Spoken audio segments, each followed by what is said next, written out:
It may not feel like it sometimes with the way they've dominated the 2023 season so far, but Red Bull had to be deliberately methodical to overcome their shortcomings. The energy drink suppliers have had to deal with the lowest amount of wind tunnel time as reigning champions on the sliding aerodynamic testing regulations scale, combined with a further 10% reduction due to their cost cap breach in 2021 that lasts until October 2023.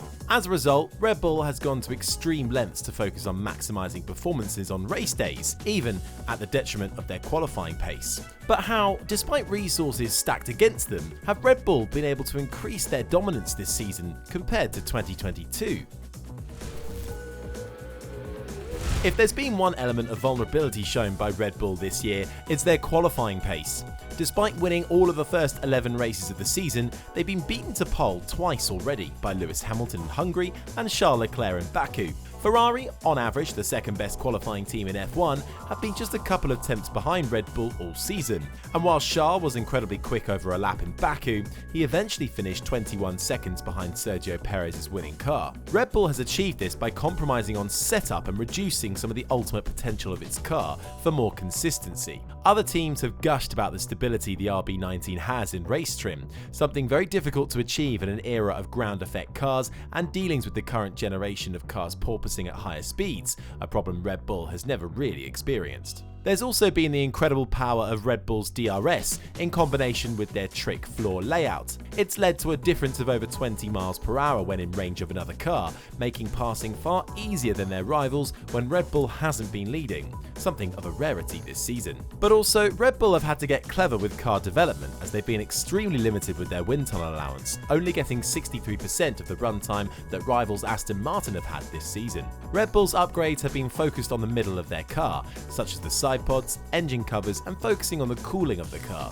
And according to the rulebook, testing aerodynamic parts purely based on cooling does not count against the ATR allowance. It's not an accident or a loophole, it's how the regulations were written, and Red Bull's been clever in taking full advantage of their limitations. And of course, car setup itself has played a huge role in how Red Bull has achieved such a drastic contrast in form between Saturday and Sunday. They've often had to add understeer into the setup of their cars to help protect the tyres, making the car unbalanced on the limit in qualifying. Being clever and decisive with development time is a key fundamental for success in F1, and with F1 Manager 2023, you'll have to do just that. You can take charge of any of the 10 official F1 teams and drive them to success. With stunning upgraded visuals, you can see the on-track action unfold like never before. I mean, look how good Las Vegas looks through the new visor cam. You'll get to race at every track on this year's calendar and take on the added challenge of navigating the 6 F1 sprint events throughout the season. It's not just driver tactics and strategy that make the difference on race day. The new sporting director role allows you to focus your pit crew training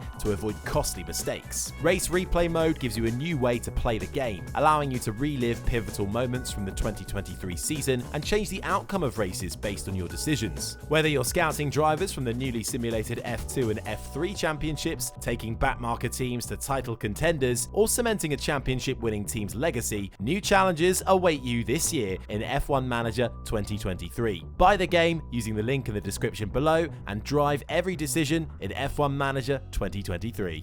This also helps explain the struggles that Sergio Perez has had in qualifying this year, only making one Q3 in the last 6 weekends and not scoring a pole position since Miami. The Mexican recently admitted after Silverstone that he struggles a lot with the car outside of a narrow operating window, saying, "I've become a little bit more sensitive to the car in the last few races, especially on Saturday on low fuel.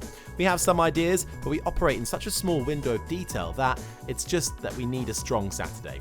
The positive thing is that the pace is there on Sundays, but we just have to sort out and have a clean weekend because the pace is there." At the absolute limit, Red Bull's approach to setup has Max looking vulnerable to his competition on Saturdays, but on Sundays, when tyre wear kicks in over longer stints, that understeer adds balance to the car and makes the RB19 far better on its tyres, and as a result, has led to Red Bull going undefeated so far this season. The 2023 Hungarian Grand Prix was the clearest example yet of how Red Bull's tricks have played out over a race weekend. Red Bull's usual strength moments of brilliant aero efficiency were nullified by the high downforce track, with Lewis Hamilton snatching pole and publicly pondering where Red Bull's massive DRS advantage shown earlier in the season had gone. But when Hamilton faded to fourth with his poor start in the race, you could also see Red Bull's advantage in their battle with McLaren. In the early stages, Oscar Piastri stayed within a couple of seconds of Verstappen, but as the tyre degradation kicked in later on in the stint, Piastri faded fast as the Red Bull was able to better manage its tyres, and Verstappen had a 9-second advantage by the time the first round of pit stops came around. Lando Norris knew the writing was on the wall, saying, "They're not massively quicker over a lap, it's just tyre degradation." Red Bull has used their setups and upgrade packages to compromise when needed and take full advantage of the incredible strengths of the RB19 on race day. And if this form continues, the perfect season is still very much on. Do you think Red Bull will win every single race left in 2023? And if not, who's best poised to make an upset? Let us know in the comments, and if you like the video, be sure to subscribe.